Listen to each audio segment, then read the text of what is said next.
Lettre 85. La marquise de Merteuil au vicomte de Valmont. Enfin vous serez tranquille, et surtout vous me rendrez justice. Écoutez, et ne me confondez plus avec les autres femmes. J'ai mis à fin mon aventure avec Prévan. À fin, entendez-vous bien ce que cela veut dire? À présent, vous allez juger qui de lui ou de moi pourra se vanter. Le récit ne sera pas si plaisant que l'action. Aussi ne serait-il pas juste que, tandis que vous n'avez fait que raisonner bien ou mal sur cette affaire, il vous en revint autant de plaisir qu'à moi, qui y donnai mon temps et ma peine. Cependant, si vous avez quelque grand coup à faire, si vous devez tenter quelque entreprise où ce rival dangereux vous paraisse à craindre, arrivez. Il vous laisse le champ libre, au moins pour quelque temps. Peut-être même ne se relèvera-t-il jamais du coup que je lui ai porté. Que vous êtes heureux de m'avoir pour ami. Je suis pour vous une fée bienfaisante. Vous languissez loin de la beauté qui vous engage. Je dis un mot, et vous vous retrouvez auprès d'elle. Vous voulez vous venger d'une femme qui vous nuit? Je vous marque l'endroit où vous devez frapper, et la livre à votre discrétion. Enfin, pour écarter de la lice un concurrent redoutable, c'est encore moi que vous invoquez, et je vous exauce. En vérité, si vous ne passez pas votre vie à me remercier, c'est que vous êtes un ingrat. Je reviens à mon aventure et la reprends d'origine. Le rendez-vous, donné si haut, à la sortie de l'opéra, fut entendu comme je l'avais espéré. Prévan s'y rendit, et quand la maréchale lui dit obligeamment qu'elle se félicitait de le voir 2 fois de suite à ses jours, il eut soin de répondre que depuis mardi soir il avait défait 1000 arrangements pour pouvoir ainsi disposer de cette soirée. À bon entendeur, salut. Comme je voulais pourtant savoir avec plus de certitude si j'étais ou non le véritable objet de cet empressement flatteur, je voulus forcer le soupirant nouveau de choisir entre moi et son goût dominant. Je déclarai que je ne jouerais point. En effet, il trouva de son côté 1000 prétextes pour ne pas jouer, et mon premier triomphe fut sur le lansquenet. Je m'emparai de l'évêque de pour ma conversation. Je le choisis à cause de sa liaison avec le héros du jour, à qui je voulais donner toute facilité de m'aborder. J'étais bien aise aussi d'avoir un témoin respectable qui pût, au besoin, déposer de ma conduite et de mes discours. Cet arrangement réussit. Après les propos vagues et d'usage, Prévan, s'étant bientôt rendu maître de la conversation, prit tour à tour différents tons pour essayer celui qui pourrait me plaire. Je refusai celui du sentiment, comme n'y croyant pas. J'arrêtai par mon sérieux sa gaieté qui me parut trop légère pour un début. Il se rabattit sur la délicate amitié, et ce fut sous ce drapeau banal que nous commençâmes notre attaque réciproque. Au moment du souper, l'évêque ne descendait pas. Prévan me donna donc la main et se trouva naturellement placé à table à côté de moi. Il faut être juste, il soutint avec beaucoup d'adresse notre conversation particulière, en ne paraissant s'occuper que de la conversation générale dont il eut l'air de faire tous les frais. Au dessert, on parla d'une pièce nouvelle qu'on devait donner le lundi suivant aux Français. Je témoignai quelques regrets de n'avoir pas ma loge. Il m'offrit la sienne que je refusai d'abord, comme cela se pratique, à quoi il répondit assez plaisamment que je ne l'entendais pas, qu'à coup sûr il ne ferait pas le sacrifice de sa loge à quelqu'un qu'il ne connaissait pas, mais qu'il m'avertissait seulement que madame la maréchale en disposerait. Elle se prêta à cette plaisanterie, et j'acceptai. Remonté au salon, il demanda, comme vous pouvez croire, une place dans cette loge. Et comme la maréchale qui le traite avec beaucoup de bonté la lui promit s'il était sage, il en prit l'occasion d'une de ces conversations à double entente pour lesquelles vous m'avez vanté son talent. En effet, s'étant mis à ses genoux, comme un enfant soumis, disait-il, sous prétexte de lui demander ses avis et d'implorer sa raison, il dit beaucoup de choses flatteuses et assez tendres dont il m'était facile de me faire l'application. Plusieurs personnes ne s'étant pas remises au jeu l'après-souper, la conversation fut plus générale et moins intéressante. Mais nos yeux parlèrent beaucoup. Je dis nos yeux, je devrais dire les siens, car les miens n'eurent qu'un langage, celui de la surprise. Il dut penser que je m'étonnais et m'occuper excessivement de l'effet prodigieux qu'il faisait sur moi. Je crois que je le laissais fort satisfait. Je n'étais pas moins contente. Le lundi suivant, je fus au Français comme nous en étions convenus. Malgré votre curiosité littéraire, je ne puis vous rien dire du spectacle, sinon que Prévan a un talent merveilleux pour la cajolerie et que la pièce est tombée. Voilà tout ce que j'y ai appris. Je voyais avec peine finir cette soirée, qui réellement me plaisait beaucoup, et pour la prolonger, j'offris à la maréchale de venir souper chez moi, ce qui me fournit le prétexte de le proposer à l'aimable cajoleur, qui ne demanda que le temps de courir pour se dégager jusque chez la comtesse de... Ce nom me rendit toute ma colère. Je vis clairement qu'il allait commencer les confidences. Je me rappelai vos sages conseils et me promis bien de poursuivre l'aventure. Sûr que je le guérirais de cette dangereuse indiscrétion. Étranger dans ma société, qui ce soir-là était peu nombreuse, il me devait les soins d'usage. Aussi, quand on alla souper, m'offrit-il la main. J'eus la malice, en l'acceptant, de mettre dans la mienne un léger frémissement, et d'avoir, pendant ma marche, les yeux baissés et la respiration haute. J'avais l'air de pressentir ma défaite et de redouter mon vainqueur. Il le remarqua à merveille, aussi le traître changea-t-il sur le champ de ton et de maintien. Il était galant, il devint tendre. Ce n'est pas que les propos ne fussent à peu près les mêmes, la circonstance y forçait, mais son regard devenu moins vif était plus caressant. L'inflexion de sa voix plus douce, son sourire n'était plus celui de la finesse, mais du contentement. Enfin, dans ses discours, éteignant peu à peu le feu de la saillie, l'esprit fit place à la délicatesse. Je vous le demande, qu'eussiez-vous fait de mieux? De mon côté, je devins rêveuse à tel point qu'on fut forcé de s'en apercevoir, et quand on m'en fit le reproche, j'eus l'adresse de m'en défendre maladroitement et de jeter sur Prévan un coup d'œil prompt, mais timide et déconcerté, et propre à lui faire croire que toute ma crainte était qu'il ne devinât la cause de mon trouble. Après souper, je profitai du temps où la bonne maréchale contait une de ces histoires qu'elle conte toujours pour me placer sur mon ottomane, dans cet abandon que donne une tendre rêverie. Je n'étais pas fâché que Prévan me vît ainsi. Il m'honora en effet d'une attention toute particulière. Vous jugez bien que mes timides regards n'osaient chercher les yeux de mon vainqueur, mais dirigés vers lui d'une manière plus humble, ils m'apprirent bientôt que j'obtenais l'effet que je voulais produire. Il fallait encore lui persuader que je le partageais. Aussi, quand la maréchale annonça qu'elle allait se retirer, je m'écriai d'une voix molle et tendre. « Ah, Dieu! J'étais si bien là !» Je me levai pourtant. Mais avant de me séparer d'elle, je lui demandai ses projets pour avoir un prétexte de dire les miens, et de faire savoir que je resterais chez moi le surlendemain. Là-dessus, tout le monde se sépara. Alors je me mis à réfléchir. Je ne doutais pas que Prévan ne profitât de l'espèce de rendez-vous que je venais de lui donner, qu'il n'y vînt d'assez bonne heure pour me trouver seul et que l'attaque ne fût vive. Mais j'étais bien sûr aussi, d'après ma réputation, qu'il ne me traiterait pas avec cette légèreté que, pour peu qu'on ait d'usage, on n'emploie qu'avec les femmes à aventure ou celles qui n'ont aucune expérience. Et je voyais mon succès certain s'il prononçait le mot d'amour, s'il avait la prétention, surtout, de l'obtenir de moi. Qu'il est commode d'avoir affaire à vous autres gens à principe. Quelquefois, un brouillon d'amoureux vous déconcerte par sa timidité, ou vous embarrasse par ses fougueux transports. C'est une fièvre qui, comme l'autre, a ses frissons et son ardeur, et quelquefois varie dans ses symptômes.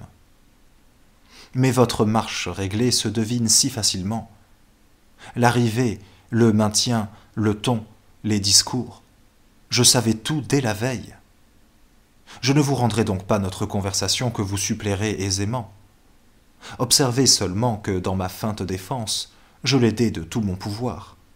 Embarras pour lui donner le temps de parler, mauvaise raison pour être combattue, crainte et méfiance pour ramener les protestations, et ce refrain perpétuel de sa part, « Je ne vous demande qu'un mot », et ce silence de la mienne, qui semble ne le laisser attendre que pour le faire désirer davantage. Au travers de tout cela, une main 100 fois prise, qui se retire toujours et ne se refuse jamais. On passerait ainsi tout un jour. Nous y passâmes une mortelle heure. Nous y serions peut-être encore si nous n'avions entendu entrer un carrosse dans ma cour. Cet heureux contretemps rendit, comme de raison, ces instances plus vives, et moi, voyant le moment arriver, où j'étais à l'abri de toute surprise, après m'être préparé par un long soupir, j'accordai le mot précieux. On annonça, et peu de temps après, j'eus un cercle assez nombreux. Prévan me demanda de venir le lendemain matin, et j'y consentis. Mais, soigneuse de me défendre, j'ordonnai à ma femme de chambre de rester tout le temps de cette visite dans ma chambre à coucher, d'où vous savez qu'on voit tout ce qui se passe dans mon cabinet de toilette, et ce fut là que je le reçus. Libres dans notre conversation, et ayant tous deux le même désir, nous fûmes bientôt d'accord. Mais il fallait se défaire de ce spectateur importun. C'était où je l'attendais. Alors, lui faisant à mon gré le tableau de ma vie intérieure, je lui persuadai aisément que nous ne trouverions jamais un moment de liberté, et qu'il fallait regarder comme une espèce de miracle celle dont nous avions joui hier, qui même laisserait encore des dangers trop grands pour m'y exposer, puisqu'à tout moment on pouvait entrer dans mon salon. Je ne manquai pas d'ajouter que tous ces usages s'étaient établis parce que jusqu'à ce jour ils ne m'avaient jamais contrarié, et j'insistai en même temps sur l'impossibilité de les changer sans me compromettre aux yeux de mes gens. Il essaya de s'attrister, de prendre de l'humeur, de me dire que j'avais peu d'amour. Et vous devinez combien tout cela me touchait. Mais voulant frapper le coup décisif, j'appelai les larmes à mon secours. Ce fut exactement le Zaïre vous pleurez. Cet empire qu'il se crut sur moi, et l'espoir qu'il en conçut de me perdre à son gré, lui tinrent lieu de tout l'amour de Rosman. Ce coup de théâtre passé, nous revînmes aux arrangements. Au défaut du jour, nous nous occupâmes de la nuit. Mais mon Suisse devenait un obstacle insurmontable, et je ne permettais pas qu'on essayât de le gagner. Il me proposa la petite porte de mon jardin, mais je l'avais prévu, et j'y créai un chien qui, tranquille et silencieux le jour, était un vrai démon la nuit. La facilité avec laquelle j'entrai dans tous ces détails était bien propre à l'enhardir. Aussi vint-il à me proposer l'expédient le plus ridicule, et ce fut celui que j'acceptai. D'abord, son domestique était sûr, comme lui-même, et en cela il ne trompait guère. L'un l'était bien autant que l'autre. J'aurais un grand souper chez moi. Il y serait, il prendrait son temps pour sortir seul.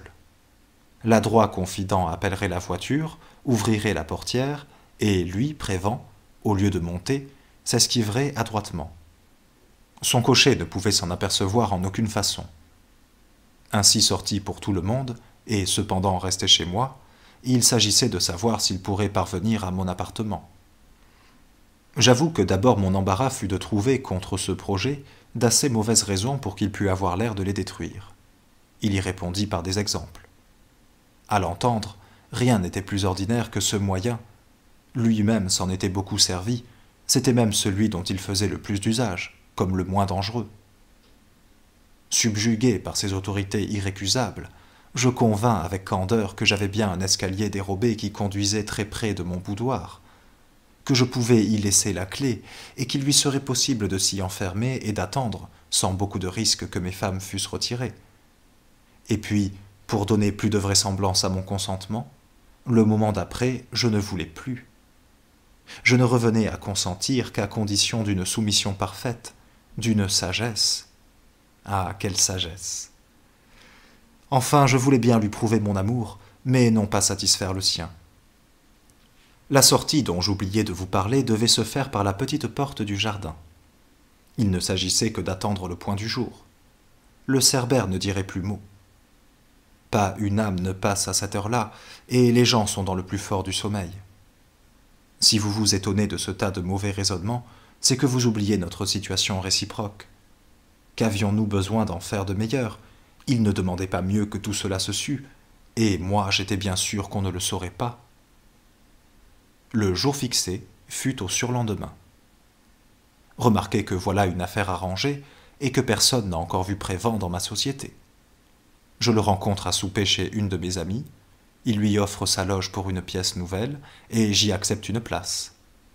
J'invite cette femme à souper pendant le spectacle, et devant Prévan, je ne puis presque pas me dispenser de lui proposer d'en être. Il accepte et me fait 2 jours après une visite que l'usage exige. Il vient à la vérité me voir le lendemain matin, mais outre que les visites du matin ne marquent plus, il ne tient qu'à moi de trouver celle-ci trop leste, et je le remets en effet dans la classe des gens moins liés avec moi, par une invitation écrite, pour un souper de cérémonie. Je puis bien dire comme Annette, mais voilà tout pourtant. Le jour fatal arrivé, ce jour où je devais perdre ma vertu et ma réputation, je donnai mes instructions à ma fidèle Victoire, et elle les exécuta comme vous le verrez bientôt. Cependant, le soir vint. J'avais déjà beaucoup de monde chez moi quand on y annonça Prévan. Je le reçus avec une politesse marquée qui constatait mon peu de liaison avec lui, et je le mis à la partie de la maréchale comme étant celle par qui j'avais fait cette connaissance. La soirée ne produisit rien qu'un très petit billet que le discret amoureux trouva moyen de me remettre et que j'ai brûlé suivant ma coutume. Il m'y annonçait que je pouvais compter sur lui, et ce mot essentiel était entouré de tous les mots parasites, d'amour, de bonheur, etc., qui ne manquent jamais de se trouver à pareille fête. À minuit, les parties étant finies, je proposai une courte macédoine. J'avais le double projet de favoriser l'évasion de Prévan et en même temps de la faire remarquer, ce qui ne pouvait pas manquer d'arriver vu sa réputation de joueur. J'étais bien aise aussi qu'on pût se rappeler au besoin que je n'avais pas été pressé de rester seul. Le jeu dura plus que je n'avais pensé. Le diable me tentait, et je succombai au désir d'aller consoler l'impatient prisonnier. Je m'acheminais ainsi à ma perte, quand je réfléchis qu'une fois rendu tout à fait, je n'aurais plus sur lui l'empire de le tenir dans le costume de décence nécessaire à mes projets. J'eus la force de résister. Je rebroussai chemin, et revins, non sans humeur, reprendre place à ce jeu éternel. Il finit, pourtant, et chacun s'en alla. Pour moi, je sonnai mes femmes, je me déshabillai fort vite, et les renvoyai de même. Me voyez-vous, vicomte, dans ma toilette légère, marchant d'un pas timide et circonspect, et d'une main mal assurée ouvrir la porte à mon vainqueur? Il m'aperçut. L'éclair n'est pas plus prompt. Que vous dirais-je?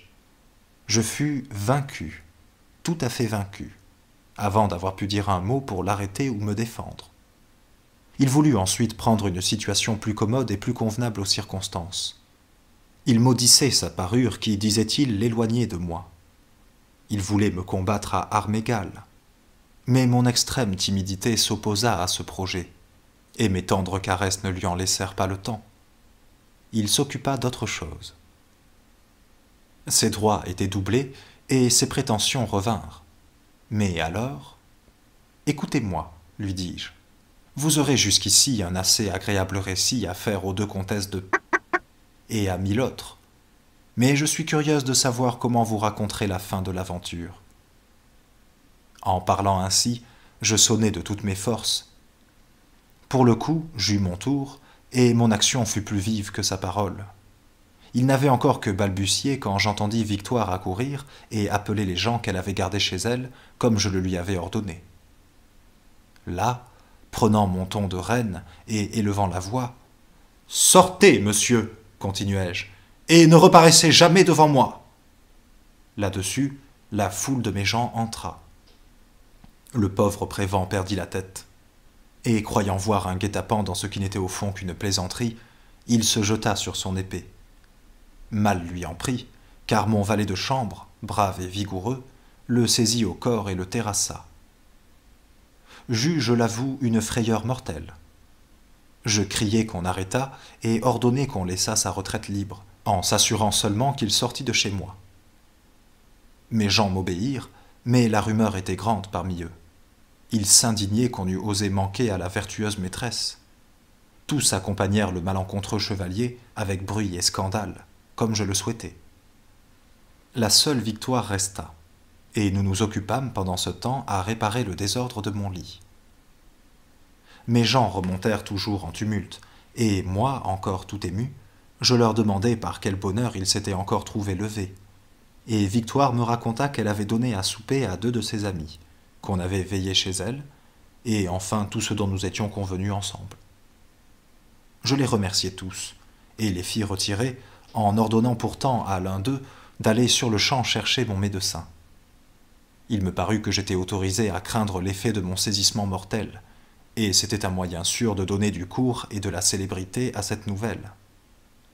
Il vint, en effet, me plaignit beaucoup, et ne m'ordonna que du repos.